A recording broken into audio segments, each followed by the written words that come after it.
दोस्तों, अगर आपने अप्रैल 2024 में ईटीएफ में इन्वेस्टमेंट की रहती तो मार्च तक आपको केवल 5% का मुनाफा दिखता। 4% 5% का मुनाफा दिखता, इससे ज़्यादा नहीं दिखता। ठीक है, तो कैसे इसको मैंने 15% में कन्वर्ट किया वो मैं आपको दिखाता हूँ। तो दोस्तों, मैं यहाँ पे निपॉन इंडिया ETF निफ्टी 50 20 की बात कर रहा हूँ। इसको निफ्टी 20 भी कहा जाता है, जिसका प्राइस अभी 266.54 चल रहा है। यहाँ पे हम क्या करेंगे, अभी आप देखिए ये जो है एक साल का रिटर्न यहाँ पे 5.39% दिख रहा है। तो हम यहाँ पे हाई पे हम लोग सेल करेंगे और यहाँ लो पे हम बाय करेंगे। ठीक है, फिर यहाँ अगेन यहाँ पे लो पे हम बाय करके फिर यहाँ पे हाई पे सेल करेंगे। ठीक है, और फिर यहाँ लो पे बाय करेंगे, फिर हाई पे सेल करेंगे। इस तरीके से हम कंटिन्यू हमेशा डाउन साइड में बाय करेंगे और हाई पे जाके सेल करेंगे। अभी इसका हाई लो कैसे डिसाइड होगा, वो कैसे पता चलेगा, इसके लिए हम लोग दो इंडिकेटर का यूज़ करेंगे। वो दो इंडिकेटर जो है, पहला तो रहेगा एक्सपोनेंशियल मूविंग एवरेज और दूसरा इंडिकेटर है स्टॉटिस्टिक्स RSI।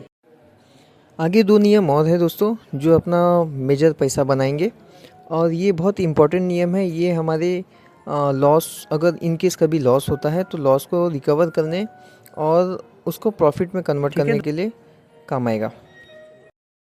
तो चलिए हम स्क्रीन पे चलते हैं बिना समय गवाए।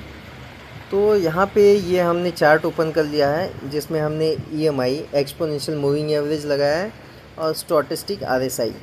अब यहाँ पे नियम के अनुसार आप देखिए, पहले मैं यहाँ पे ये हटा देता हूँ, एक्सपोनेंशियल मूविंग एवरेज को हटा देता हूँ, तब मैं बेहतर तरीके से समझा पाऊँगा आपको।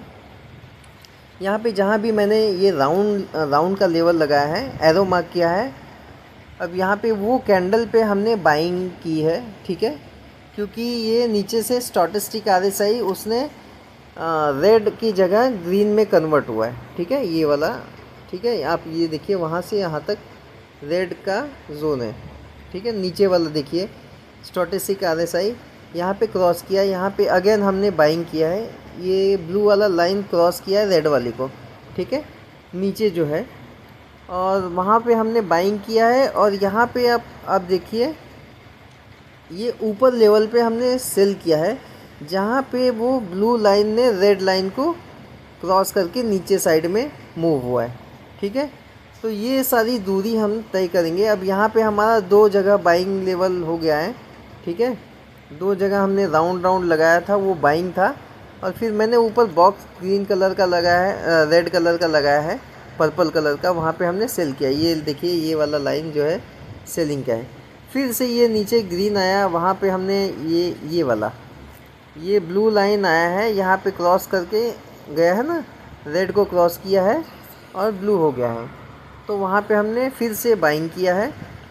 और यहाँ पे ये ऊपर जाके 261 का लेवल है, आप देखिए 261 53-50 के लगभग अप्रॉक्स, वहाँ के लेवल पे मैंने फिर से बेच दिया। ठीक है, तो इस तरीके से मैंने यहाँ पे मुनाफा कमाया। ठीक है, और फिर से हम यहाँ पे ये ब्लू लाइन को क्रॉस करने का इंतज़ार करेंगे, ये नीचे डाउन साइड में आएगा और यहाँ पे फिर से बाइंग होगी।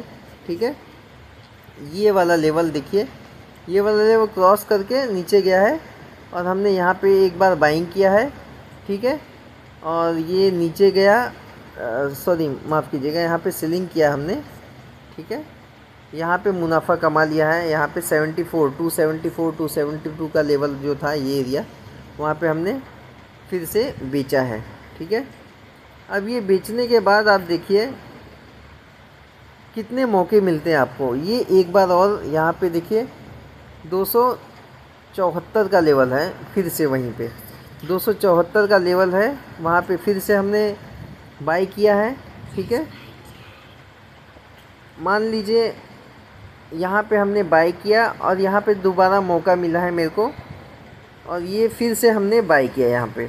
ठीक है, यहाँ पे अब देखिए दोस्तों दो बार बाइंग का मौका मिल रहा है, क्योंकि ये स्टॉटिस्टिक RSI के ऊपर का लेवल इसने क्रॉस नहीं किया दोस्तों, तो इसलिए हमने यहाँ पे फिर से बाइंग किया है, क्योंकि ये नीचे फिर से आ गया है। अब ETF में क्या होता है दोस्तों, ETF में इंडेक्स के बेस पे चलता है। तो हम यहाँ पे ये देखिए यहाँ पे क्रॉस किया है, तो इंडेक्स जैसे जैसे ऊपर गया है वैसे वैसे वो फ़ायदा देता है हमको। ETF भी उसी बेस पे चलता है। तो वहाँ से हमको फिर से एक बार सेलिंग का मौका मिल गया। मतलब यहाँ से हमने 280 का लगभग हमने 284 के लगभग हमने यहाँ पे सेलिंग किया है दोस्तों। 283-84 के लगभग सेलिंग किया है। और यहाँ पे फिर से डिप मिला हमको वहाँ पे बाइंग करके हमने ये वाले लेवल पे फिर से बाइंग का मौका मिला हमको, वहाँ पे बाइंग किया हमने। ठीक है, ये एरो मार्क किया है 282 के लगभग 81 के लगभग हमको बाइंग का मिला है मौका।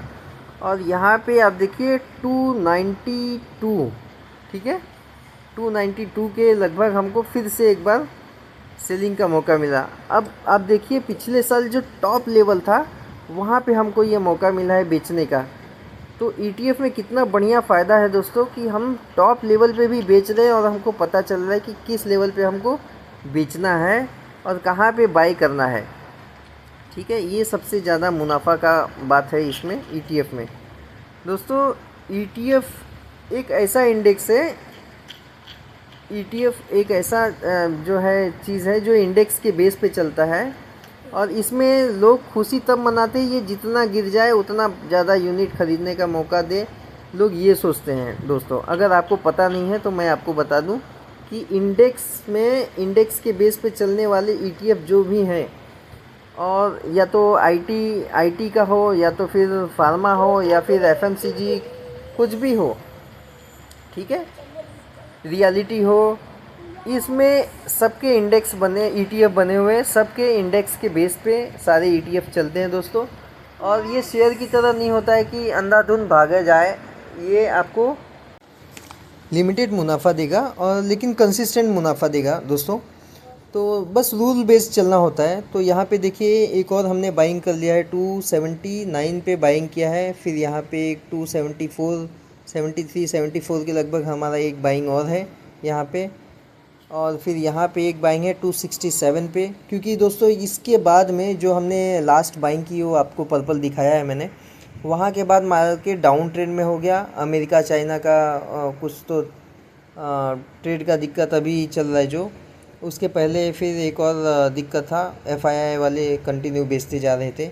यहाँ पे एक 265, तो कंटिन्यू आप देखिए 1 2 3 4 5 बाइंग यहाँ पे हुई है। और यहाँ पे ये देखिए ये 64 पे, फिर यहाँ पे 260 पे, ठीक है। और यहाँ पे एक मैंने राउंड सर्कल लगाना भूल गया। यहाँ पे अपना मार्केट ऊपर गया है लेकिन हम अभी भी लॉस में हैं, क्योंकि हमने कंटिन्यू 5 बार बाइंग कर चुके हैं दोस्तों, ठीक है, कंटिन्यू 5 बार बाइंग कर चुके हैं। तो वो ऊपर ही लेवल पे है, तो अभी भी हमको लॉस यहाँ पे दिखाई देगा। और ये हमने यहाँ पे एरो मार्क किया है जो यहाँ पे, तो ये सेलिंग वाला एरिया था लेकिन हमने वहाँ पे बेचा नहीं। अब यहाँ पे ये 6ठी बार बाइंग कर रहे 250 के लेवल पे, ठीक है। और यहाँ पे हमने बाइंग किया है 250 के लेवल पे, लेकिन अब आ गया है आपका अप्रैल, ठीक है। अब अप्रैल आ गया है तो हम ये लगभग आपको बता देते हैं, इसका पूरा गणित बताता हूँ। तो ये 6 बार हमने जो बाइंग किया है, 6 बार बाइंग करने के बाद में एवरेज इसका जो रेंज है 263.94 का आएगा दोस्तों। जहाँ से हमने बाइंग किया था कंटिन्यू 6 बार बाइंग करने के बाद अप्रैल तक 263 पॉइंट समथिंग आएगा जो है एवरेज है। और अब जाके अप्रैल में ये महीने में जाके ये देखिए 269.70 पे हमको अभी जाके प्रॉफिट दिखेगा दोस्तों, ठीक है। तो अभी प्रॉफिट बुकिंग करने के रेंज में नहीं है, क्योंकि यहाँ पे ये देखिए ये EMI एक्सपोनेंशियल मूविंग एवरेज इसके लिए लगाते हैं हम, क्योंकि यहाँ से डाउन ट्रेंड हो गया दोस्तों। तो मैंने आपको रूल नंबर 3 रूल नंबर 4 की बात किया था, वो अभी काम आएगा दोस्तों। यहाँ पे रूल नंबर 3 ये था दोस्तों कि जब हम डाउन ट्रेंड में रहें तो अपने कैपिटल को हम 10 भागों में डिवाइड करेंगे दोस्तों। 10 भागों में डिवाइड करने का मतलब है, जैसे मान लीजिए आपके पास लाख रुपये है तो 10 भाग में डिवाइड कर लीजिए, तो वो हो जाएगा 10-10 हज़ार रुपये। आपको एक भाग में 10,000 रुपये आएगा। तो जब डाउन ट्रेंड में ये निशान मैंने लगाया है, ये देखिए प्लस का निशान है। एक्सपोनेंशियल मूविंग एवरेज जो है ये दिखाता है क्रॉस एक्सपोनेंशियल मूविंग एवरेज है दोस्तों ये। तो ये दिखाता है कि रेड वाला जो लाइन है वो ग्रीन वाले लाइन को काट के नीचे गया तो वहाँ प्लस का सिंबल दिखा है, ठीक है। तो ये हमको साफ साफ दिखाता है कि हमारा डाउन ट्रेंड चालू हो गया दोस्तों, ठीक है। तो अब हम जो भी बाइंग करेंगे, एक बाइंग जो है 10,000 रुपये के ऊपर नहीं करेंगे, क्योंकि मान लीजिए हमारे पास लाख रुपया है तो हम केवल 10,000 रुपया ही उसमें लगाएंगे एक टाइम पे। अब ये हमारा जो है रूल नंबर 3 है दोस्तों, याद रखना, ठीक है। ये मैं निशान लगा रहा हूँ यहाँ से, जो टॉप लेवल पे अभी हमने सेलिंग किया है वो याद रखिए, क्योंकि इसका फ़ायदा अलग लेवल का फ़ायदा है दोस्तों। और पहले ही मैंने दिखाया कि इसका 1 साल का प्रॉफिट जो है वो केवल 5% के लगभग था, जिसको हमने कन्वर्ट करके 15% में कन्वर्ट किया है दोस्तों, और बहुत बेहतर मुनाफा आपको हमने दिखाया है यहाँ से। तो ये डाउन ट्रेंड में जो है, अब हम एक बार में यहाँ पे कंटिन्यू हमने 6 बार बाइंग किया है डाउन ट्रेंड के बाद, 1 2 3 4 5 6 एरो आपको दिखेंगे डाउन साइड में। तो हमारा टोटल यहाँ पे पैसा जो लगा है वो 60,000 रुपये लगे हैं, ठीक है। 60,000 रुपया लगने के बाद में जो हमने टॉप लेवल से बाइंग किया था, वहाँ से अभी तक हमारा एवरेज जो करंट एवरेज प्राइस जो बना है, जो जहाँ से हमने बाइंग किया है वो प्राइस लेके 60,000 हमने उसमें इन्वेस्ट किया है, जिसका एवरेज प्राइस जो है हमारा बाइंग प्राइस जो है 263.94 का है, ठीक है। और आज के दिन जो है 21 अप्रैल को ये 270 टच करके आया, 269 पे क्लोज दिया है दोस्तों, ठीक है। तो अभी जाके हमारा ये प्रॉफिट कन्वर्ट हुआ है, ठीक है। तो मैं एक फाइनेंशियल ईयर की बात करूँगा, मैं पूरे साल की बात नहीं करूँगा। एक फाइनेंशियल ईयर मई तक हमने जो है 15% तक कमाए। उसके बाद हमने इसमें कम से कम 5 बार हमने 50,000 के लगभग इन्वेस्ट किया, ठीक है, 10,000 रुपये करके हर एक लेवल पे। और अप्रैल में जाके हमने 10,000 रुपये का एक और इन्वेस्टमेंट किया, एक और निवेश किया, जो कि अभी जाके वो कन्वर्ट हुआ है प्रॉफिट में। 263 का लेवल है। अब हमको पर यूनिट जो है हमको लगभग 7 रुपये, 6 रुपये, 4 पैसे, 10 पैसे ऐसे दिखाई देगा, ठीक है। तो इस तरीके से हमने लॉस वाले लेवल को भी प्रॉफिट में कन्वर्ट कर दिया है, ठीक है। जो हम 4-5 महीना लॉस में थे वो हमारा प्रॉफिट में कन्वर्ट हो गया। और सबसे बड़ी बात यह है कि 5% से हमने 15% तक कन्वर्ट किया दोस्तों, ठीक।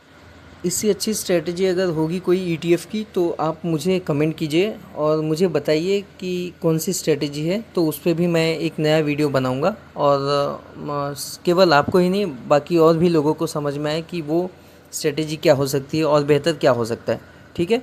तो यहाँ पे मैंने सारे डेटा दे दिए हैं कि कौन से डेट पे बाइंग किया है और कौन से डेट पे सेलिंग किया हुआ है, ठीक है। और एक बार ये वीडियो देखने के बाद अगर आपको अच्छी लगे तो इसके ऊपर आप बैक टेस्टिंग ज़रूर कीजिए। बैक टेस्टिंग करने से फ़ायदा होता है कि आपको पूरा पता चलेगा कि प्रॉफिट क्या हो सकता है, लॉस क्या हो सकता है। इसकी कंप्लीट डेटा आपके पास रहेगी तो आपके लिए ही अच्छा होगा, ठीक है। ऑप्शन बाइंग सेलिंग के चक्कर में ना पड़िए, क्योंकि ऑप्शन बाइंग और सेलिंग के चक्कर में लोग बहुत सारे लॉस कर रहे हैं। 5% का जो श्योर शॉर्ट प्रॉफिट कराने वाले लोग हैं मंथली, मैं उनको बता दूं कि ये मंथली 5% आप मत कमाइए, क्योंकि उसके चक्कर में बहुत सारा पैसा भी लगता है और टाइम भी वेस्ट होता है। उन सबसे अच्छा है कि आप ETF में बाइंग कीजिए।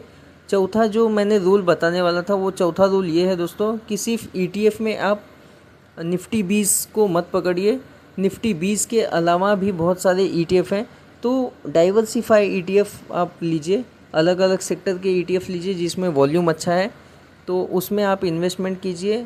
रूल बेस्ड इन्वेस्टमेंट कीजिए दोस्तों। मैं तो ये करूँगा कि सिर्फ इन्वेस्टमेंट नहीं, रूल बेस्ड इन्वेस्टमेंट कीजिए और अपनी बैक टेस्टिंग करने के बाद आप इन्वेस्ट कीजिएगा, ठीक है। और तरीके में हर कोई स्ट्रेटजी बनाता है, हर कोई अपना अपना नियम बनाते हैं, तो आपके भी इन्वेस्टिंग का एक रूल होना चाहिए, एक नियम होना चाहिए कि आप किस में पैसे लगा रहे हैं और कहाँ से कितना प्रॉफिट जनरेट हो सकता है। तो आप अपने भी नियम बनाइए, और आपको कोई और आइडिया अगर आपको अच्छी लगे तो आप मेरे कमेंट सेक्शन में आप ज़रूर बताइए, तो उसके ऊपर भी मैं काम करूँगा। अगर आपको ये वीडियो अच्छी लगी तो प्लीज़ लाइक कीजिए, शेयर कीजिए और सब्सक्राइब कीजिए। Thank you so much.